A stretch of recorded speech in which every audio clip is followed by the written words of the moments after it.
crunchy করে বাজা আর কি পেঁয়াজ মানাইয়া আমি বুয়ামো বরিয়া তৈমু এখনও এখানেও আমি 10টা বা 12টা লইব পেঁয়াজ লইছি লইয়া আর লাল পেঁয়াজ ইউজ করি আর কি বাংলাদেশি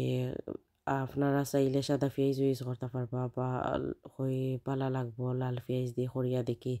আজকে আছে করি ও রামাদানোর দায় আনছি দায়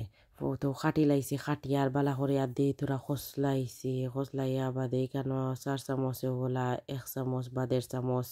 কর্নফ্লাওয়ার দিমু দিয়া আর 1 কাপ তেলের মাঝে ওখন পেঁয়াজ সারা আর কি দিলাইমু ফ্রাইং প্যানের মাঝে দিয়া আরও একদিল বাদে বাদে আর কি লাড়িয়া বাজিমু বালা করে ওই দেখরানি সারা ওলা দিলাইছে খুব ভালো হইছে আর কি আপনারা চাইলে আমার লাগানোলা করলে যে ক্রাঞ্চি হইব মেইন ওই লগি কর্নফ্লাওয়ার দিলাইলে যে ভালো হয় এখন ওলা গোল্ডেন ব্রাউন কালার হইব কালো দেখরানিও ক্রিস্পি হয়ে গেছে আস্তে আস্তে এখন ও লামাই লাইবা বেশি থাকলে আর জ্বলি যাইব এখন আমি প্লেটের মাঝে টিস্যু টাওয়াল দিয়া আর লই লাইছি ওই ধোকা লাগের আর কি যে ক্রাঞ্চি হয়েছে এখন ওলা বানাইয়া আর কি লগালগ বিরিয়ানির লগে বা খালা বোনা কোনো ধরনের কিছু ডিশ বানাইলে আগলস দিলাইলা আমি ওলা বানাইছি আপনারাও দেখাইলাম আমার ভিডিও হয়ে গেল আর বাদে আমি বুয়ামো বরিয়া তৈ দিছি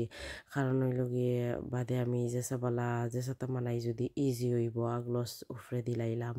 এখনও দেখা আশা করি আপনারা এই সিম্পল ফ্রাইড অনিয়ন রেসিপি দেখিয়া ভালো লাগবো প্লিজ ভালো লাগলে সাবস্ক্রাইব করবা থ্যাংক ইউ আসসালামু আলাইকুম